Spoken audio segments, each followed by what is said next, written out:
Hey guys, welcome back to AlgoYogi. We are doing array and hashing series, and our next problem in the list is intersection of two arrays. So let's go to LeetCode.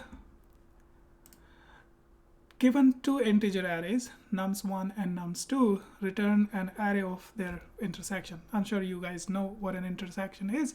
It's the common values between two sets of elements or values. Now each element in the result must be unique, all right? And you may return the result in any order. All right, so we are given nums1, nums2. These are the two arrays, and we have to return the common elements. Super simple, right? So what would be the brute force way of solving this problem? I've taken the first example here to understand what we are returning. So see, the intersection of this these two sets, if you're thinking these two as like sets, although two sets do not have repeated values, but these two arrays do have. So you can say 2 is repeated in nums1, but that's not a problem for us. So what we can do is, if you want to have if you want to create an intersection of nums1, so intersection is basically this is the sign of intersection, and nums2, so this will be just 2. Why? Because 2 is the only value that is present in both the arrays. So simply what we can do is we can use two for loops as a brute force, a naive way of solving this problem. First would be iterating over the element in nums1. So we can say for. So by the way, I just do want to clarify that this is a brute force solution. All right. So I'll move this thing right here. Okay. So brute force way. So brute force way of solving this would be for, let's say, C in nums1, or I would rather call it, it's not a character, so I would call it num1, and for num2 in nums2, if they're both equal, so num1 is equals to num2, then I can add it to my result set, so I can call it result, and it is a set, so that is why the answers would be only containing of unique values, right? So result, I can say result dot add. You can add any of these because these are both same values. Okay,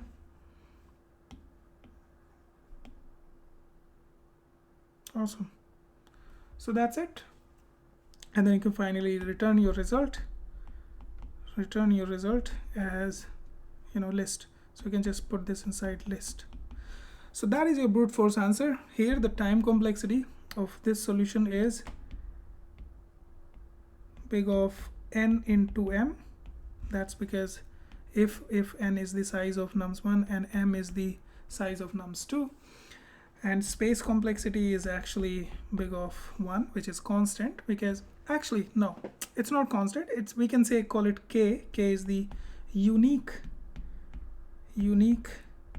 values in both arrays. Okay, that's because we have this result set. So that is the brute force way of solving this. But what if I actually increase my space complexity to one of these arrays, size of one of these arrays, and then rather than using a for loop to basically check or visit all the values of nums2, what if I can just check it in a set? So I can check that in constant time, right? I can check that in constant time. So that will bring down our time complexity to actually either big of n or m. Let's see how.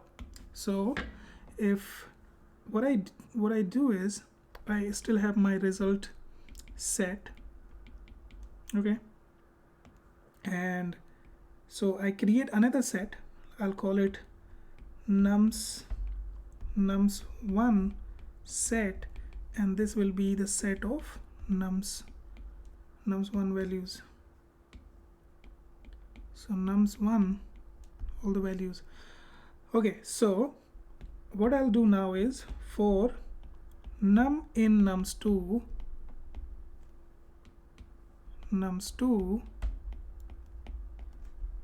if this num inside my nums1 set, then I will just add it to my result, add this num, and then return list this result. All right, so what's happening now is I'm creating this set.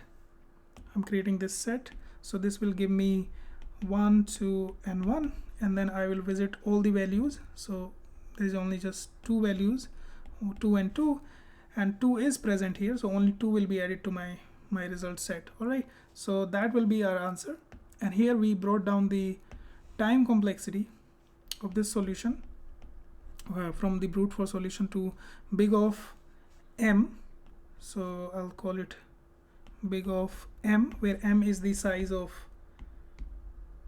nums2. Okay, and a space complexity, you can say it's going to be big of n, because we are storing this set, and only if this is max values that can occur, you know, as common values between both of them. So you can safely say this the space complexity is big of n, because if k was my answer, it will always be less than or equals to n, because at max all these values can occur in nums2 as well. All right, so that's a simple solution. Let's code it up quickly. Looks nice. Okay, so I'll just create my nums1. I can call it nums1 set, and I'll just say set and nums1. Then I'll say nums2, not nums2, result actually. Result is also a set. Then I'll visit all the values in nums2, and if this num inside my nums1 set, then that's also will be added to my answer, this num. And then finally you will return the list of this result. So let's zoom out and test it on our examples. Works. Let's submit. Great. So let's write down the time and space complexity. Need to charge. Okay. So we've already discussed this. Time complexity is gonna be big of m, where m is the size of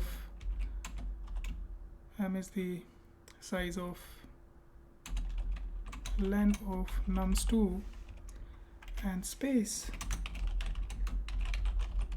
complexity will be big of n, where n is actually len of nums1. You could have created the set of nums2, doesn't matter, right? And it might have iterated nums1. It would still be, result will still be fine. All right, so let's go to AlgoYogi and mark this problem solved. See you guys later in the next problem. Bye-bye.